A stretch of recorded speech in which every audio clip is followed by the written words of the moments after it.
اعوذ باللہ من الشیطان الرجیم بسم اللہ الرحمن الرحیم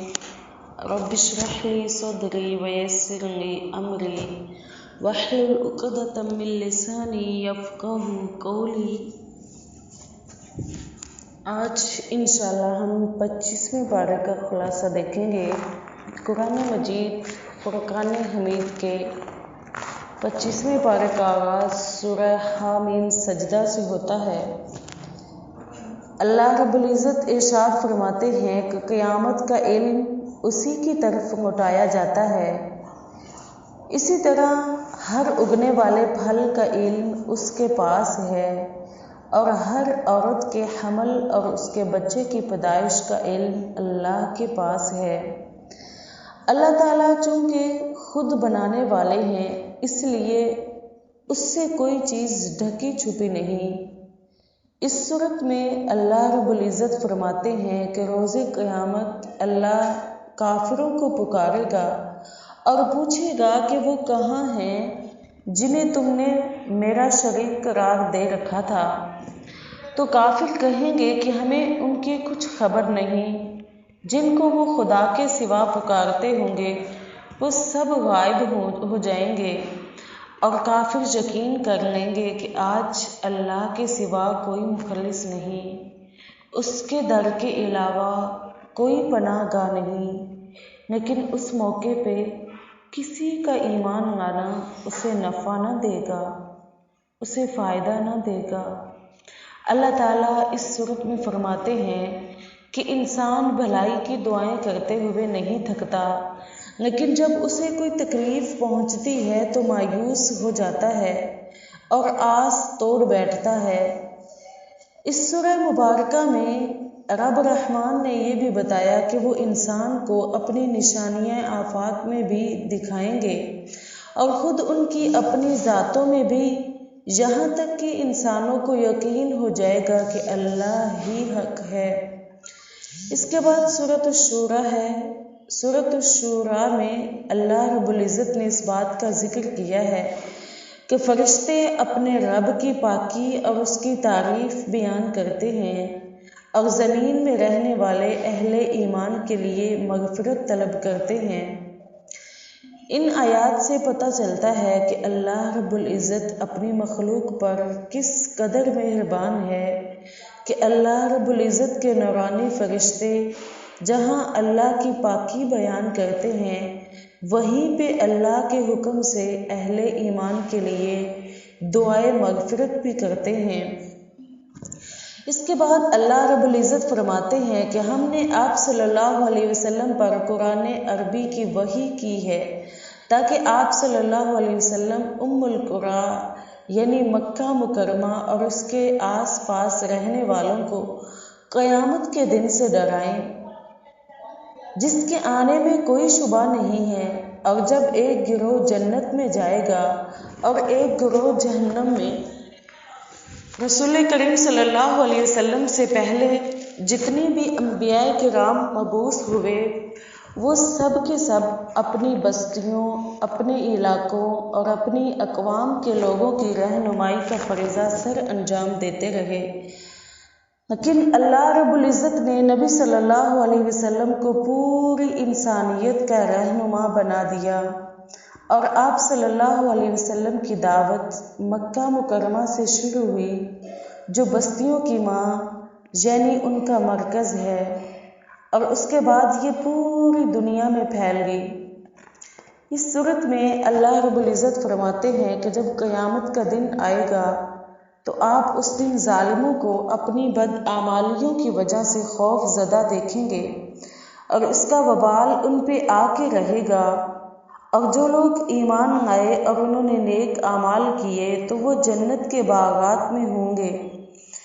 اس صورت میں اللہ رب العزت نے رسول کریم صلی اللہ علیہ وسلم کو تلقین کی کہ آپ اعلان فرما دیں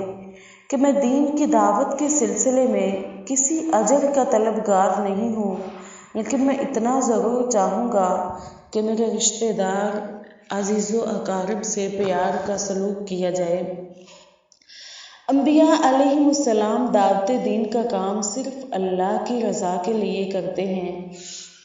اور اس کے بدلے وہ دنیا کی زندگانی اور آسائشوں کے طلبگار نہیں ہوتے۔ اس صورت میں اللہ رب العزت نے یہ بھی بتایا کہ انسان کو زندگی میں جتنی بھی مصیبتیں آتی ہیں ان کا بنیادی سبب انسان کے اپنے گناہ ہوتے ہیں، اور اللہ رب العزت بہت سے گناہوں کو نظر انداز فرما دیتے ہیں، درگزر کر دیتے ہیں۔ قرآن مجید فرقان حمید کے ایک اور مقام پہ ارشاد ہوا کہ اگر اللہ انسانوں پہ گرفت فرمائے تو زمین پر کوئی مخلوق زندہ باقی نہ رہے۔ اس صورت میں اللہ رب العزت نے یہ بھی بتایا کہ مسلمانوں کے تمام کام مشاورت سے طے ہوتے ہیں، آپس کے مشوروں سے طے ہوتے ہیں، یعنی حقیقی مسلمان ہر کام میں اپنی رائے کو مقدم سمجھنے کی بجائے باہم مشورے سے راستے کو اختیار کرتا ہے۔ سورۃ الشورى کے بعد سورۃ الزخرف ہے۔ اللہ رب العزت فرماتے ہیں کہ اس قرآن کو عربی میں اتارنے کی وجہ یہ تھی کہ اہل عرب اس زبان کو جانتے تھے اور اس کو پڑھ کر وہ شعور حاصل کر سکتے ہیں، اور یہ بھی بتایا کہ اپنے نزول سے پہلے قرآن مجید لوح محفوظ میں موجود تھا۔ اس سورہ مبارکہ میں اللہ تعالیٰ نے جناب ابراہیم علیہ السلام کا ذکر کیا کہ انہوں نے اپنے والد اور قوم کو مخاطب کر کے کہا تھا کہ میں تمہارے معبودوں سے برات کا اظہار کرتا ہوں، اور میرا پروردگار کہ جس نے مجھے پیدا کیا ہے یقیناً وہی میری رہنمائی کرے گا۔ ابراہیم علیہ السلام نے اپنی اس بات کو اپنی اولاد میں بھی جاری فرما دیا تاکہ وہ حق کی طرف رجوع کرتے رہیں۔ اس صورت میں اللہ رب العزت نے مشرکین مکہ کی ایک روش کا ذکر کرتے ہوئے ارشاد فرمایا کہ وہ کہتے تھے کہ یہ قرآن مکہ اور طائف کے کسی با اثر شخص پہ کیوں نہیں اترا؟ اللہ تعالیٰ نے اس کا جواب یوں دیا کہ کیا میری رحمتوں کو تقسیم کرنا ان کے اختیار میں ہے؟ میں جب چاہتا ہوں اور جہاں چاہتا ہوں اپنی رحمت کو اتار دیتا ہوں۔ اس سورہ مبارکہ میں اللہ رب العزت نے یہ بھی بتایا کہ جو لوگ اللہ کے ذکر سے منہ موڑتے ہیں، اعراض برتتے ہیں، اللہ شیطان کو ان کا ساتھی بنا دیتے ہیں اور وہ راہ ہدایت سے بھٹک جاتے ہیں اور سمجھتے ہیں کہ وہ سیدھے راستے پہ ہیں۔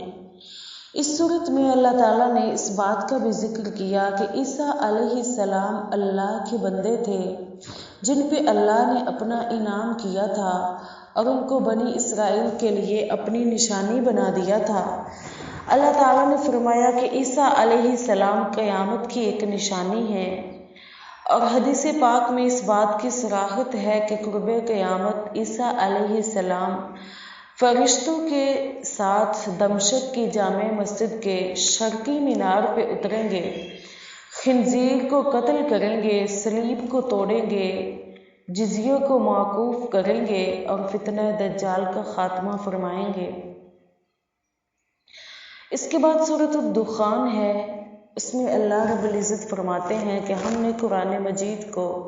برکت والی رات میں نازل فرمایا ہے۔